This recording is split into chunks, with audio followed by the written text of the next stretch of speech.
पश्चिम Asia में जारी संघर्ष के बीच एक नई बहस छिड़ गई है। क्या अमेरिका के पास लंबी लड़ाई के लिए पर्याप्त हथियार हैं? यूएस और ईरान के बीच बढ़ते तनाव के दौरान अमेरिकी सेना ने महज 4 हफ्तों में 850 से ज्यादा टॉम हॉक मिसाइलें दाग दी हैं। इस तेजी से हुए इस्तेमाल ने सैन्य विशेषज्ञों और रणनीतिक विश्लेषकों को चिंतित कर दिया है।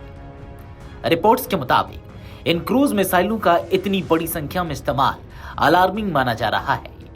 पेंटागन के कुछ अधिकारियों ने भी माना है यह खपत असामान्य रूप से तेज है और इससे भविष्य के संघर्षों के लिए स्टॉक पर असर पड़ सकता है।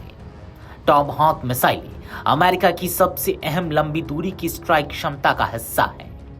इनकी खासियत यह है कि ये 1000 मील से ज्यादा दूर तक सटीक निशाना साध सकती हैं और इन्हें युद्धपोतों व पनडुब्बियों से लॉन्च किया जा सकता है।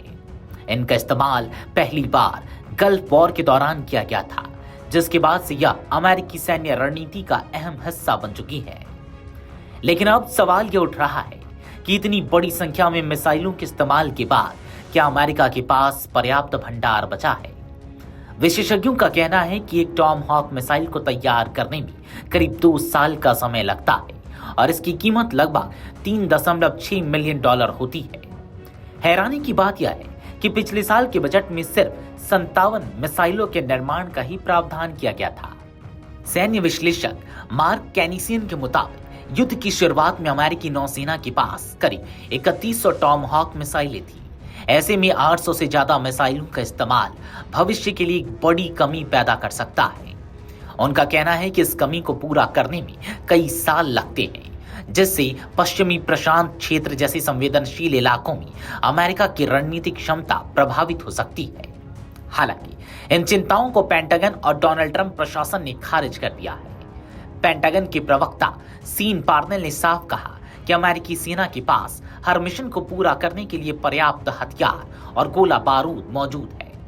वहीं व्हाइट हाउस की प्रेस सचिव कैरोलिन लेविट ने भी दावा किया कि ऑपरेशन एपिक फ्यूरी के उद्देश्यों को पूरा कराने के लिए पर्याप्त स्टॉक उपलब्ध है। इसके बावजूद विशेषज्ञ मानते हैं कि मौजूदा संघर्ष ने अमेरिका की सैन्य आपूर्ति प्रणाली पर दबाव बढ़ा दिया है। खासकर अगर यह संघर्ष लंबा खिंचता है तो या किसी दूसरे क्षेत्र में नया युद्ध छिड़ता है तो अमेरिका को अपनी रणनीति पर फिर से विचार करना पड़ सकता है। इस बीच इजराइल डिफेंस फोर्सेस के प्रमुख लेफ्टिनेंट जनरल आयल जमीर ने भी बढ़ते दबाव को लेकर चिंता जताई है। उनका कहना है कि पश्चिम एशिया में जारी संघर्ष के कारण इजरायली सेना पर भी भारी दबाव है और अगर भर्ती व संसाधनों को लेकर जरूरी कदम नहीं उठाए गए तो सेना के लिए नियमित अभियान चलाना मुश्किल हो सकता है। कुल मिलाकर पश्चिम एशिया का यह संघर्ष सिर्फ जमीनी लड़ाई तक सीमित नहीं रह गया, बल्कि अब यह सैन्य संसाधनों, रणनीतिक और दीर्घकालिक तैयारी की परीक्षा बन चुका है। आने वाले समय में यह देखना अहम होगा कि अमेरिका और उसके सहयोगी इस चुनौती से कैसे निपटते हैं। Video desk Amar Ujala dot com. अगर आप ये वीडियो YouTube पर देख रहे हैं तो हमारे चैनल को सब्सक्राइब कर बेल आइकन दबाएं और Facebook पर देख रहे हैं तो हमारे पेज को लाइक करें।